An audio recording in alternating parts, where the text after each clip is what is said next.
All right, records rolling. Nuclear energy. So you guys are looking at a nuclear bomb, 1946. So that was right after the end of World War II. United States has a bunch of extra ships they no longer need because war is over. The Cold War hadn't quite heated up, so we said, hey, let's test out these new bombs we just created last year. And there you go, out in the Pacific Ocean. That was a bigger explosion than they were expecting. Whole story behind that, but moving on. So where nuclear energy? Where's the story sort of start? Let's go around the turn of last century, so around 1900s or so. Quantum mechanics was just being developed. Scientists were making headway into the structure of the atom. So that classic model that you were probably taught in previous science classes of like there's a nucleus that has protons and neutrons that's orbited by electrons. Now there's a lot of scientific evidence for that, but that model has like well, there's more to it than just that model. So we'll talk about quantum mechanics probably in like May of this class. So near the end of the semester.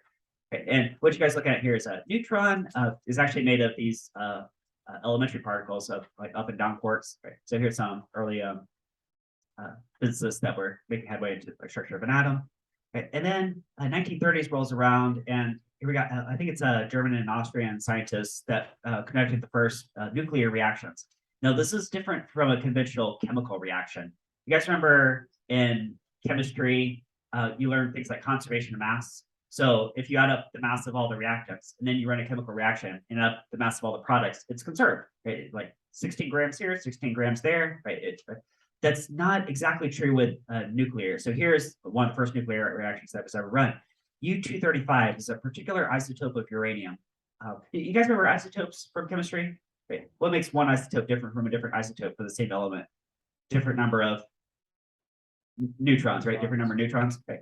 For example, carbon. Most carbon is carbon 12, 6 protons, 6 neutrons. But there's also carbon 13 and carbon 14 has a couple of electron neutrons. Those are less stable versions of carbon. Okay. Now, for uranium, most uranium is U-238, which is super stable, so you can't really do much with it. But U-235 is the one that's stable enough to last in the ground, but not stable enough that here you can it's unstable enough you can run these kinds of reactions. So in this case, you bombard it with a neutron, and then it'll break into krypton and barium and more neutrons, and then those neutrons can go and bombard other U-235s, and you might get a chain reaction out of that. Now that's the 1930s, right?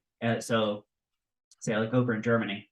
So come back to that historical context. But let's look at the it says there's something like weird with missing mass, right? So what's up with that? We got two graphs that are like two perspectives on the same idea. You guys see one graph is basically the upside down to the other. Okay. So I'm gonna tend to focus on this one on the left. Says mass per nucleon. A nucleon, what was a nucleon? A nucleon is either a proton or a neutron, okay, which have almost the same mass, although a neutron's a little bit more massive than a proton, but not by much. Okay. So how massive is a proton or a neutron? Well, it depends what atom you're talking about, because it actually varies. So in a hydrogen atom, all the way on the left, it's really massive.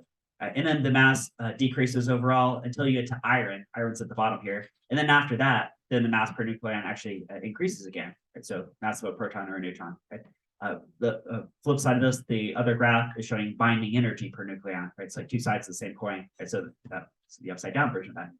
Right? So when you say take uranium, which is like here, right? And you break it into say krypton and barium, which is like that kind of down here-ish. Right? Ooh, do you guys see like a height difference on this chart? Like it goes like down. Right? So that's like missing mass. Now, if you take that mass and route it into this equation, have you guys seen this before in your lives? Like E equals mc squared, E equals mc squared. This is mass energy equivalence. This falls out of Einstein's relativity equations. We'll talk about relativity at some point, probably after spring break. So that change in mass, that missing mass, is converted completely into energy. That's the energy of nuclear reactions. And so you multiply it by the speed of light squared, which is a crazy big number. I mean, the speed of light itself is already crazy big. It's like 3 times 10 to the 8 meters per second. Okay? You square that, see 3 squared is 9, that's almost 10. 10 to the 8 squared is like 10 to the 16. We're talking about like 10 to the 17th. So crazy, enormous amount of energy you can get even from a small change in mass, right? Not small mass difference. Okay? Now, again, there's two halves to the story, right? You could either break apart large atoms, which is what fission is, which is going to be like the first half of this presentation, right? And the second half of this presentation, we're going to look at the left half of this graph. What happens when you fuse together hydrogen to make helium, right? So that's called fusion. Okay? If you have iron is at the bottom of this chart. Well, iron is useless for trying to extract energy from nuclear reactions because it's the bottom, right? If you change iron to anything else, it would absorb energy to do that. Okay. So back to historical context. So it's like 1930s, 1940s, right? Nuclear reactions are being conducted in Germany, right? So think about historical context there. We got the Nazis taking over. And so around this time, a bunch of scientists petitioned the American government to please invest in this technology. Somebody's about to crack this code and figure out how to make a nuclear bomb, right? They realize this, all the scientists, all the physicists realize it's going to happen. And enter the Manhattan Project. You guys learned about Manhattan Project in history? Okay. Right, so U.S. government poured billions of dollars into developing atomic weapons, right? So nuclear research. Okay? I mean, so one of the justifications was, well, if we don't do it, then the Nazis are like on the verge of getting it themselves. They could get it in a year, right? So, you know, better that we figure this out rather than them or before them. So here's the Chicago Pile, the world's first nuclear reactor built in secrecy in the middle of World War II as part of the Manhattan Project. And so here's an outline of the rest of this presentation.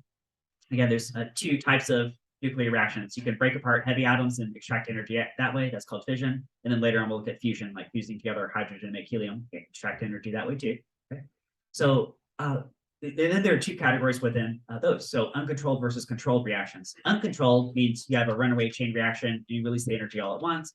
That is also known as a bomb.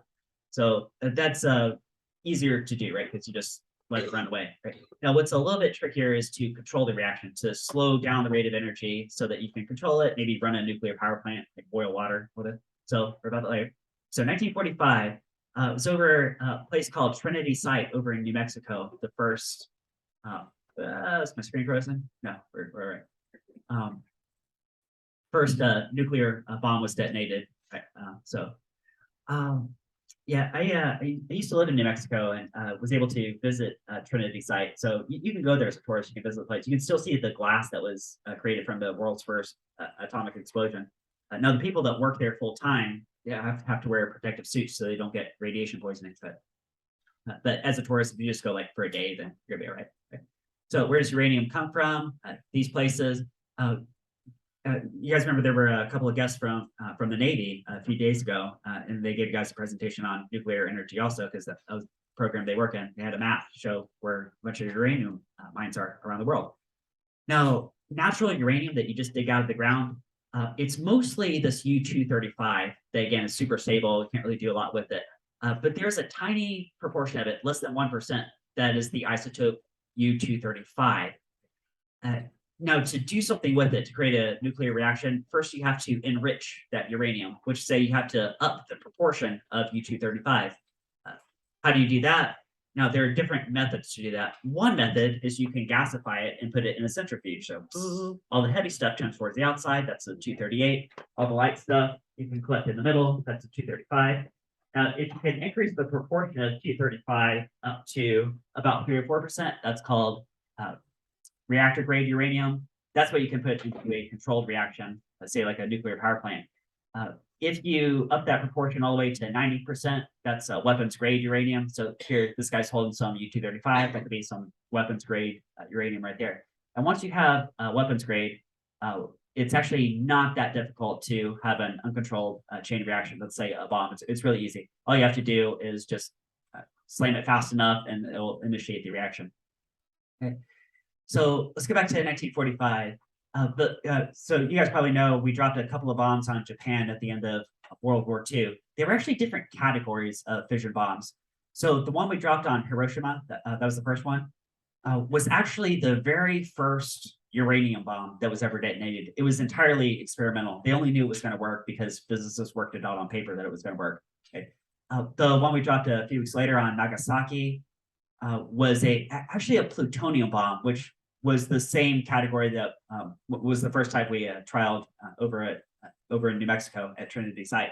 Now, plutonium is, this is interesting that plutonium is element number 94, right? Uranium is element number 92. So what can you find just in the natural environment? Anywhere in our solar system, it only goes up to element number 92. All the plutonium that exists in the environment has only ever existed since 1945. So we can create it artificially, and we can like make bombs and stuff with it. But it doesn't actually exist in the natural environment, at least not in our solar system.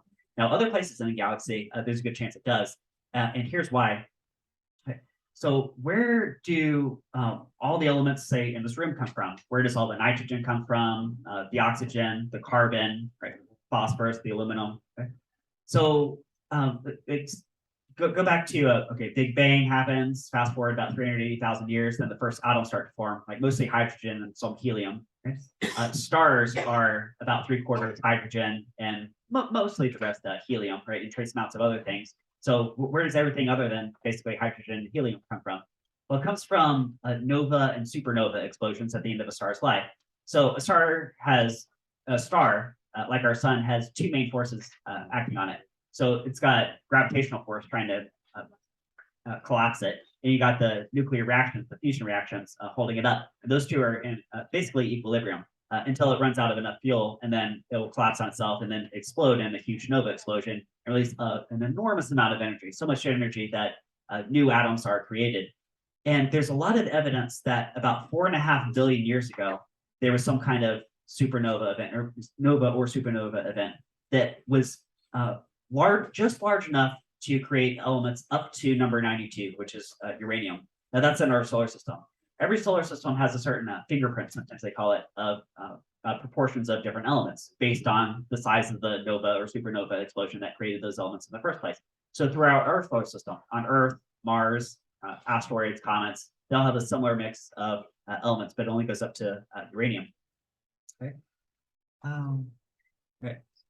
It's possible that our sun, like maybe 5 billion years ago, and nobody knows for sure, but it's possible that our sun was at one time a larger star, and that star went nova and created all the planets and everything in this room. All right, skip a few of these slides. All right, so how about can we control a fission reaction? Well, first time we were able to do that early in 1950s. So around the same time, United States, Great Britain, and the Soviet Union started creating power plants in the 1950s. Now, there are different design power plants you can create, but the two main categories are you can either go high pressure or high temperature. Now, the governments had to invest their dollars in some way, right? Had to make some design decisions. And overall, you guys can see from this pie chart, went high pressure. That was probably a mistake for a number of reasons, but talk about that later. So here's how most nuclear power plants work. Actually, power plants in general. You guys see a poster up here that says Rankine cycle? Oh, by the way, got my other poster sign up too. You guys like these other posters? Yeah, glue them together. So how is most electricity generated? Well, you boil water, that turns a turbine. The steam turns a turbine that's connected to a generator, runs a wire past a magnet that creates a voltage, which creates a current, boom, electricity. Now, this particular fuel source happens to be nuclear, right? So we got maybe a fission reaction from uranium, for example, but you could boil water with coal or something too, right? And so, take a look at these control rods. So Navy presenters the other day were telling you guys about those too. So create some control rods out of hafnium. Hafnium will absorb neutrons. Then if you lower those hafnium control rods into your nuclear material, it'll slow down the reaction because it's absorbing the neutrons. If you lift them, it'll speed up that reaction. Okay, so we got that. Sometimes you can use heavy water as part of this process. So heavy water, at glance looks like regular water, except it's more dense, it's heavy because it has deuterium, which is an isotope of hydrogen with an extra neutron. So heavy water used in some types of nuclear reactors where it can act as a neutron moderator to slow down neutrons so that they can react with U-235 at the rate that you want them to. List of countries that have nuclear power plants.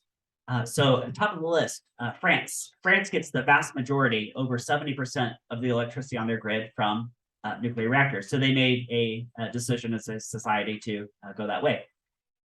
United States is close to 20%. United States has three main electric grids: east of the Mississippi, west of the Mississippi, and Texas, but about 20%.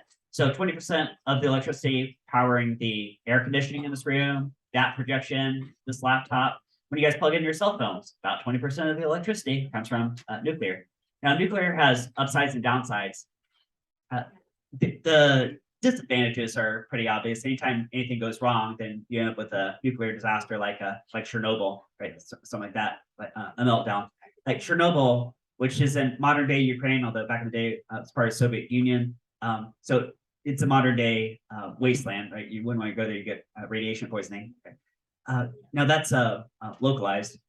The advantage of nuclear is that every time you build a nuclear plant, you're replacing many fossil fuel plants, and of course, fossil fuel plants pollute the atmosphere and the oceans and add to climate change and ocean acidification. So, okay, anyway, here you go. There's a timeline. The power plants being built. Well, let me go back to this last slide too, because there's only like 7 or 8 countries that actively have nuclear weapons, and one thing I think is kind of ironic is that 3 of those are at the bottom of this list. India, Pakistan, and China have nuclear arsenals, but hardly use nuclear at all for just electricity. So interesting there. All right, here is an alternative design for a nuclear reactor. So this is a high temperature rather than a high pressure system.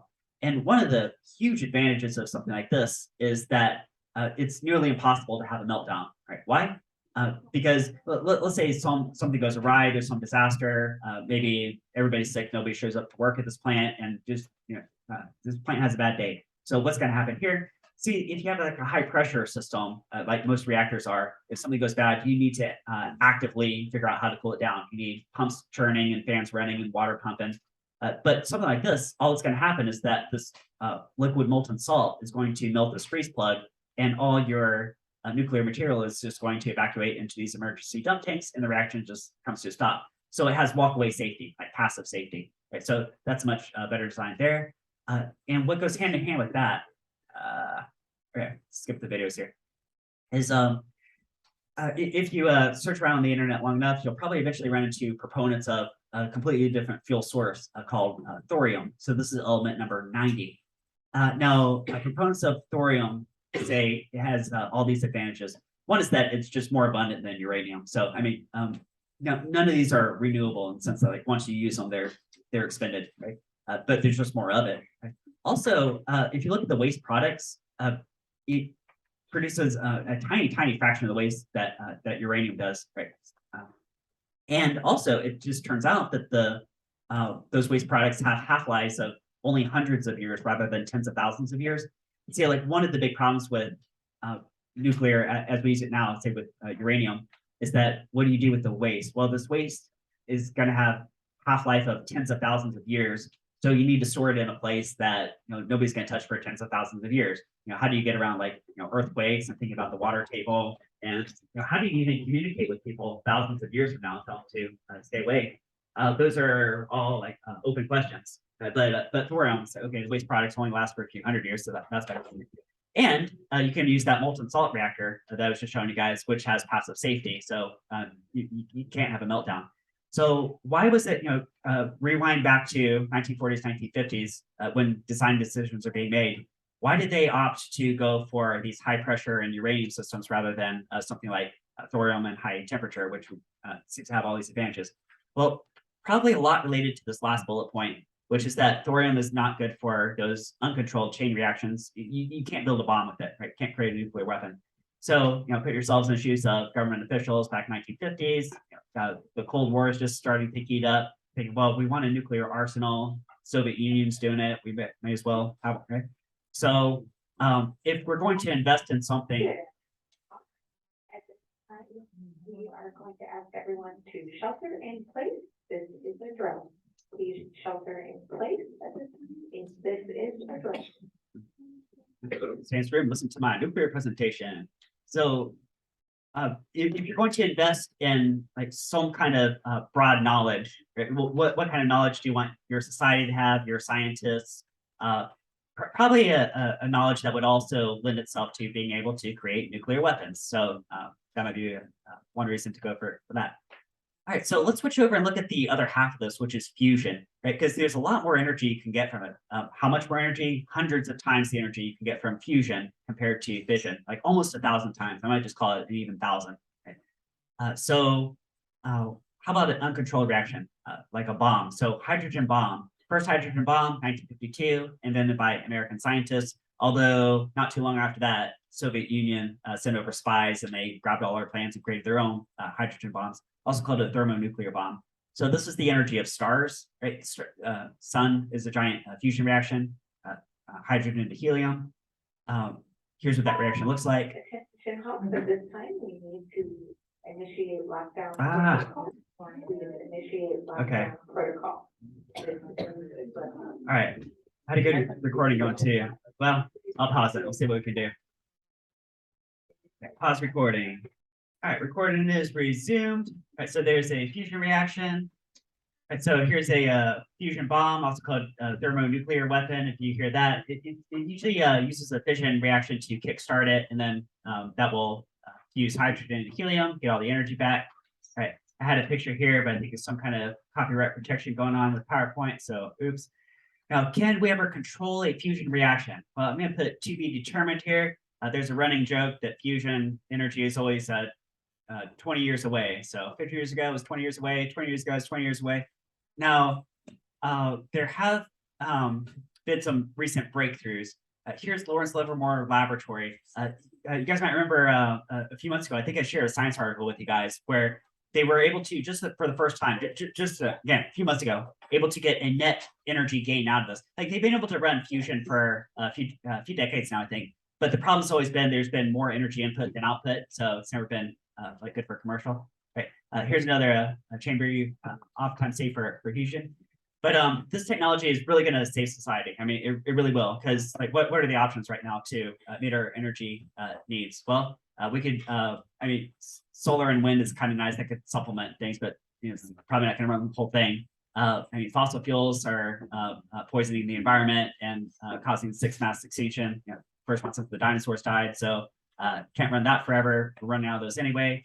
I think fission is like with uranium is probably the best choice we have of the options that we have on the table now, although maybe that's a political opinion. And this right here, like once we get this up and running, which they need to develop this technology fully and scale it up. We've got abundant energy just from the world's oceans, because the fuel source that you need for this is just isotopes of hydrogen. So you need deuterium and tritium, and that is completely abundant in the world's ocean. So once this is up and running, which it probably will be by the end of your guys' lives, yeah, this will take care of all our energy needs there. Right. Here's a science article I had from, again, this is a little outdated, but it was a breakthrough at the time. Okay, so here we go. Oh, there you go. Deuterium, tritium, boom. Yeah, helium and lots of energy. All right, so let wrap right there. Okay, so flip over here.